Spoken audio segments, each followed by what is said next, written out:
A few years ago, I felt silenced. As an estranged first generation student, loneliness wasn't just emotional, it was structural. I didn't see myself in student life. I didn't feel heard.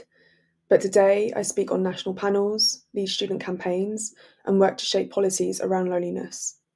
Not because I'm special, but because I turn my lived experience into something powerful. I want to show you how you can do the same.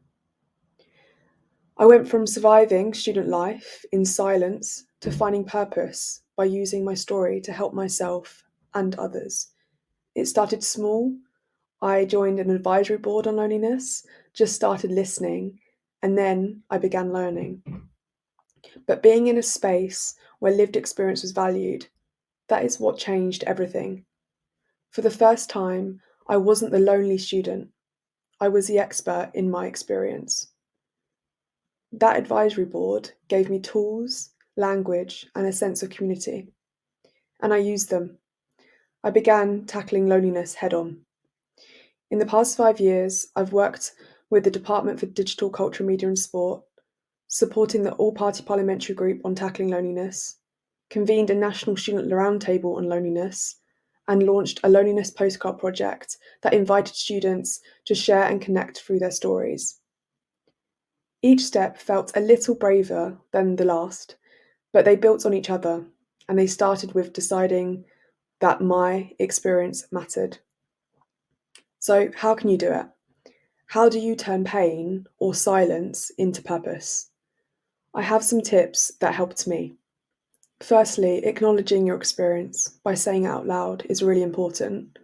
Loneliness, isolation, estrangement, grief, trauma, discrimination, cultural displacement, identity struggles, mental health challenges, family breakdown, academic pressure, chronic illness, financial stress.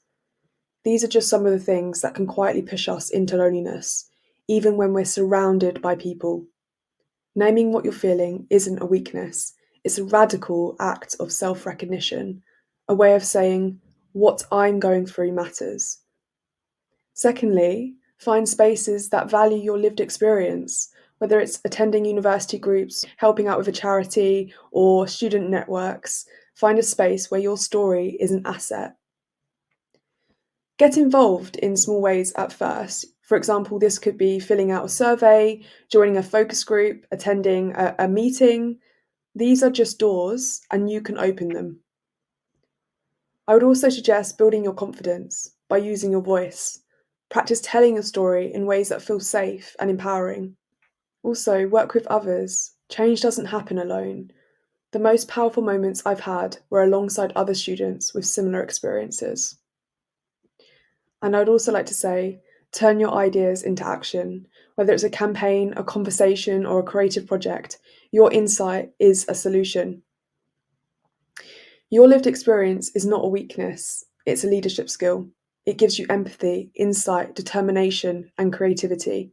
We need people who have felt the impact of systems to be the ones that reshape them.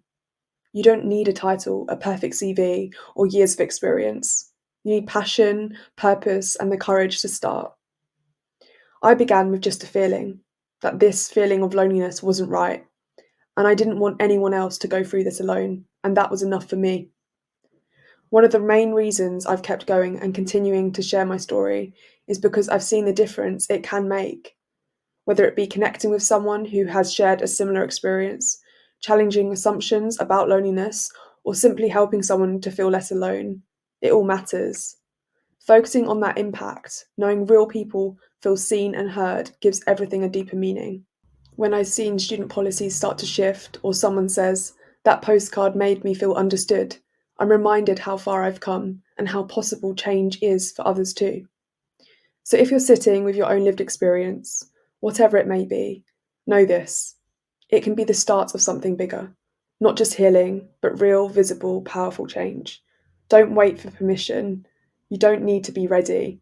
You just need to begin, because your voice might be the one someone else is waiting to hear.